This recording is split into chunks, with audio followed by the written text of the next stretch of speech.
Wow, it's a tight election. Just a little bit matters. Good thing that she has no immediate easy W that she could capture.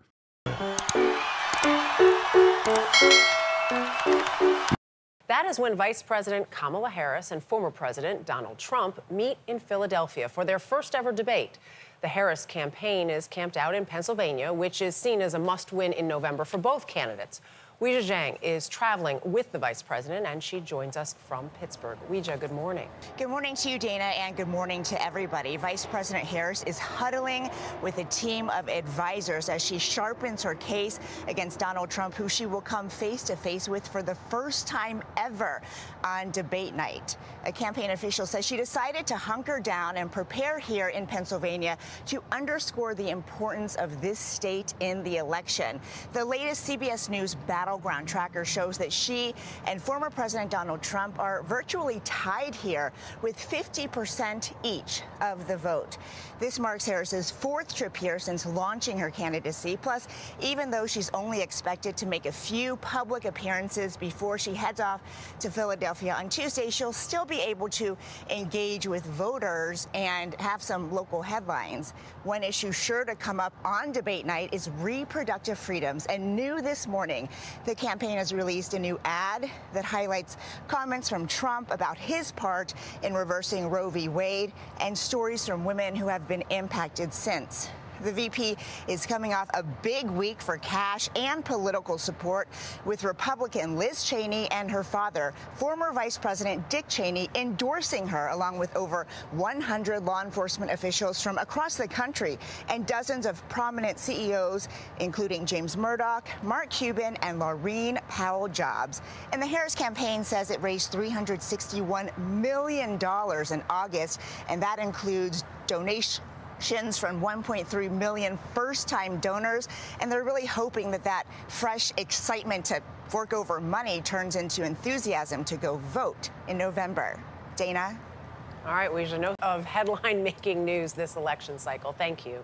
We will have complete coverage of the presidential debate on Tuesday, starting at 8 p.m. Eastern right here on CBS. That will be followed by I'm stoked live. for this. I'm stoked to watch with it. A closer look at the presidential race, and joining us are ABC White House correspondent Mary Alice Parks and contributing political correspondent Rachel Bade. Good morning to you both. So, Rachel, let's start with you, because obviously we've got this big Dick Cheney sort of endorsement of Kamala Harris. That obviously shows that something's happening in the GOP, and obviously Kamala Harris is going to really capitalize on that. Dick Cheney endorsing a Democrat. I mean, bro, these people are living in La La Land, okay? They are living in not America, I think. Wow. What an incredible endorsement, dude. What an incredible endorsement. I am so stoked on this, dude. Oh, man, it's so sick. Like, guys, Adolf Hitler endorsed Kamala Harris, okay?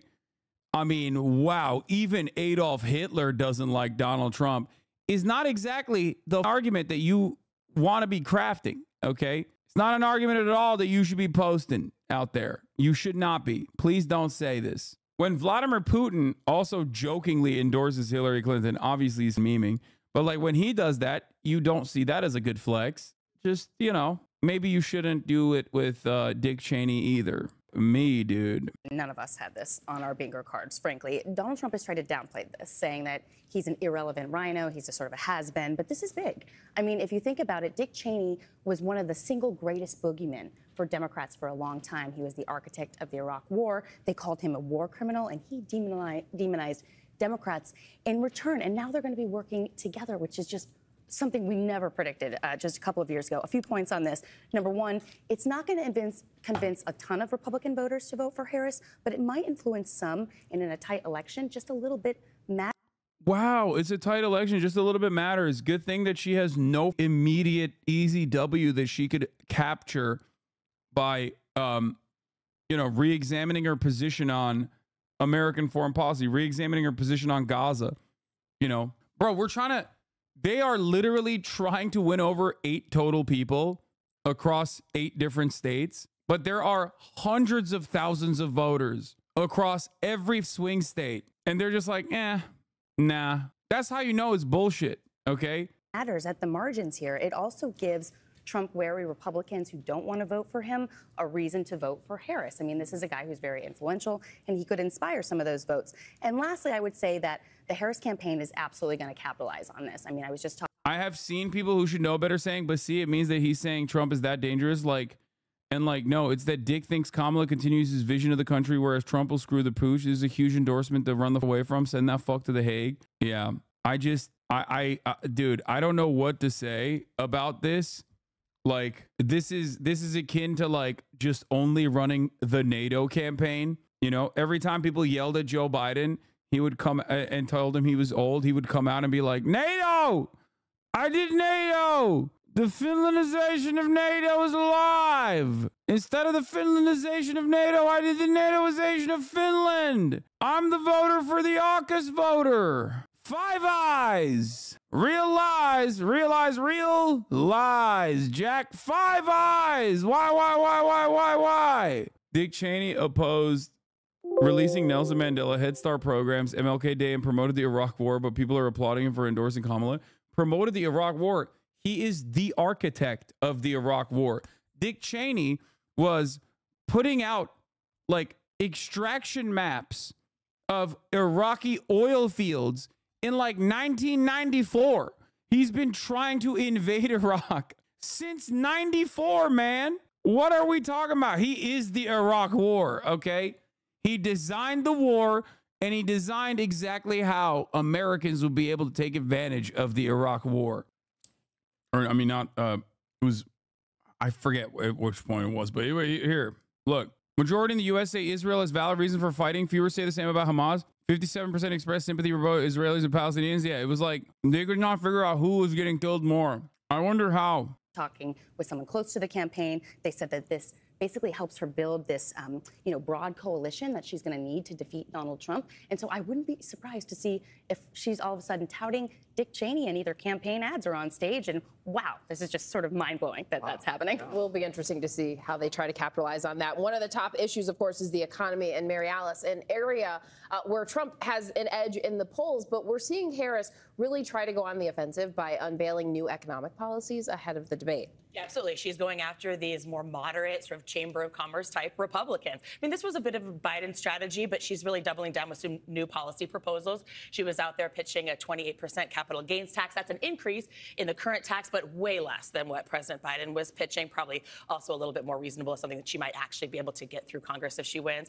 And she pitched a 10-fold increase in tax deductions for small businesses. Whoa. I mean, look, Democrats have long thought that these sort of Chamber of Commerce style Republicans don't feel like they have a home in the MAGA movement, that they're really still gettable. You know, it's going to be interesting on the debate stage, I think, too, if she zeroes in on the cost of childcare. This is something that, of course, businesses are talking about. It's impacting women in the workplace. And last week, Donald Trump got that question, what he would do to lower the cost of childcare.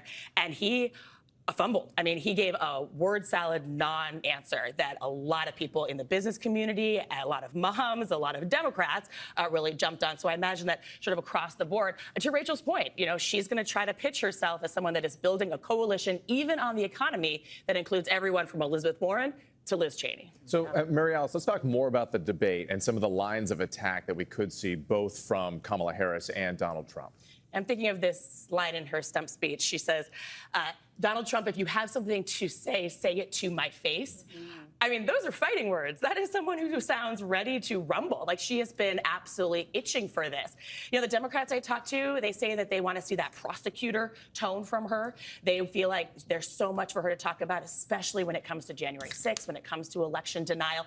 You know, I think that they feel, a lot of Democrats feel like Hillary Clinton, even Joe Biden had their own baggage, but that she is maybe unique in that if she has less baggage, she can really focus in on Trump's baggage. You know, Trump, for his part, his lines of attack about her have been all over the board. You know, I think that we're going to likely see him focus on policy, talk about places where she's flip-flopped. But on the stump, he often says things like, she's just not smart.